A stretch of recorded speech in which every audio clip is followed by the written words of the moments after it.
नमस्ते विद्यार्थी मित्रों, आज हम पुनरावर्तन 3 का अभ्यास करेंगे। तो आगे जो पाठ हमने देखे हैं उसके प्रश्न ही उसमें दिए गए हैं। तो पहले हम चित्र के आधार पर से वाक्य लिखेंगे। तो चित्र देखकर उसका वर्णन हमें लिखना है। आपको भी चित्र देखकर अपनी नोट में चित्र का वर्णन लिखना है। तो मैं यहाँ से चित्र का वर्णन करती हूँ, आप लोग ध्यान से सुनिए। चित्र में एक पेड़ है जो हमें दिखाई दे रहा है चित्र में। तो चित्र में हमें एक पेड़ दिखाई दे रहा है।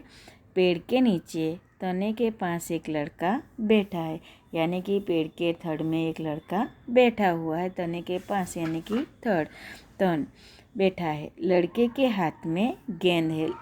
लड़का जो बैठा है उसके हाथ में हमें गेंद दिखाई दे रही है। लड़का खुश है।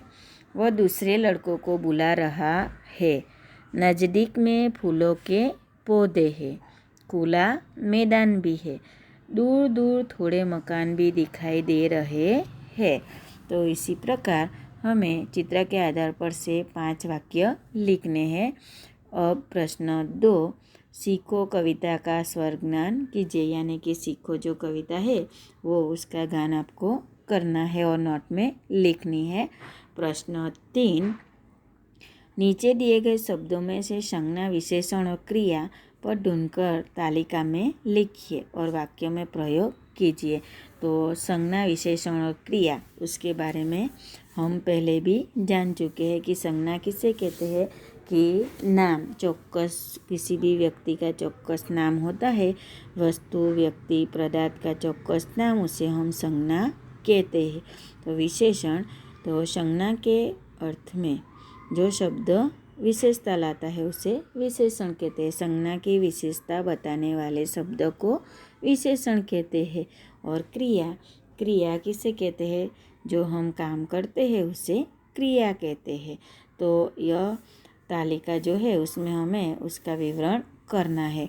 तो पहला शब्द जो है वो नर्मदा। नर्मदा वो क्या है? नदी का नाम। तो वो किस में आएगा? संज्ञा में। हिमालय भी पर्वत का नाम है, तो वो भी संज्ञा में ही आएगा। चलना ये जो है वो क्रिया है, तो वो क्रिया में आएगा। छोटा विशेषण है। खेलना क्रिया।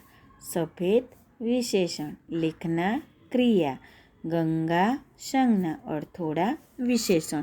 इसी प्रकार हम अलग अलग तरीके से उसका विवरण करेंगे। तो संज्ञा में किन किन शब्द आता है? नर्मदा, हिमालय और गंगा। विशेषण में छोटा, सफ़ेद और थोड़ा। क्रिया में चलना, खेलना और लिखना। इसी प्रकार आपको भी अपनी नोट में यह तालिका बनानी है। प्रश्न 4 जो है उसमें क्या है? निम्नलिखित मुहावरे का अर्थ देकर वाक्य में प्रयोग कीजिए। तो मुहावरे का अर्थ देकर वाक्य में प्रयोग करना है। तो पहला प्रश्न है पहला मुहावरा है शीश झुकाना। शीश झुकाना यानी कि विनम्र होना। तो हमें बड़ों के आगे शीश झुकाना चाहिए। इसी प्रकार हमें वाक्य बनाना है। ऊंचे चढ़ना यानी कि उन्नति करना, प्रगति करना। तो वाक्य, मेहनती बच्चे हमेशा ऊंचे चढ़ते ही रहते हैं। नेक रास्ते पर चलना, सही रास्ते पर चलना। सभी धर्म के लोग नेक रास्ते पर चलने के लिए कहते हैं। मुंह में पानी आना, खाने की इच्छा होना। अंगूर देखकर लोमड़ी के मुंह में पानी आ गया। इसी प्रकार मुहावरे का अर्थ देकर वाक्य में उसका प्रयोग करना है। प्रश्न 5, निम्नलिखित वाक्यों का गुजराती में अनुवाद कीजिए। तो गुजराती में अनुवाद करना है। जो हिंदी में वाक्य दिए गए हैं उसका गुजराती हमें लिखना है। काफिला बगदाद की ओर जा रहा था। काफिला यानी कि यात्रियों का समूह। तो કાફલો બગદાદ તરફ જઈ રહ્યો હતો, એટલે કે યાત્રીઓનું ટોળું બગદાદ તરફ જઈ રહ્યું હતું. કરેલા કડવા હોતા હે. કારેલું કડવું હોય છે. દીપક રોશની દેતા હે. તો દીવો પ્રકાશ આપે छे। गंदगी बहुत से रोगों की जड़ है। तो गंदगी કેટલાય રોગોનું મૂળ છે। लौकी और गाजर का हलवा बनता है। दूधी અને ગાજરનો હલવો બને છે। तो प्रश्न 4 गुजराती में अनुवाद करो। यह भी आपको अपनी नोट में लिखना है। प्रश्न 6 सही विकल्प चुनकर रिक्त स्थानों की पूर्ति कीजिए। खाली जगह क्रिकेट खेलता हूँ। तो मैं क्रिकेट खेलता हूँ। पहली खाली जगह में क्या आएगा? मैं क्रिकेट खेलता हूँ। यह किताब हिरन की है।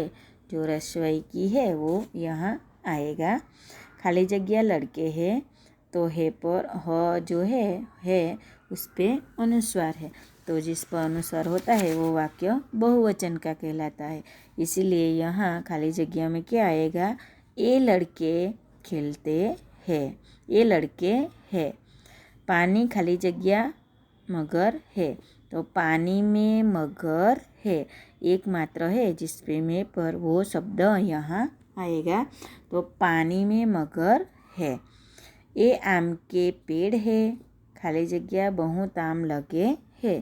तो ये आम के पेड़ है और इन पर बहुत आम लगे है। इन पर वह हाथी है। खाली जगह रंग काला है। वह हाथी है उसका रंग काला है। तो इसी प्रकार रिक्त स्थानों की पूर्ति हमें करनी है। और आगे देखेंगे प्रश्न 7। तो जो यह अर्थघटक है उसके अर्थघटक का चित्र बनाकर उसका संकेत जो संकेत है उसका अर्थघटक नोट में लिखना है और उसका चित्र भी आपको बनाना है। तो पहला चित्र जो है वो है थोबो। तो दूसरा है प्रवेश बंद और तीसरा है एक मार्गीय संकेत। आगे સાંકડો પુલ। आगे का चित्र जो है वो આગળ રસ્તો પહોળો છે।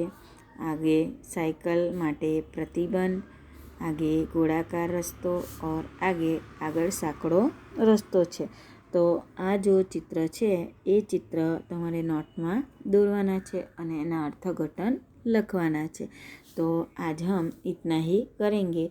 कल हम आगे का प्रश्न जो है प्रश्न 8 वो कल हम देखेंगे और सबके बारे में 5-5 वाक्य लिखेंगे।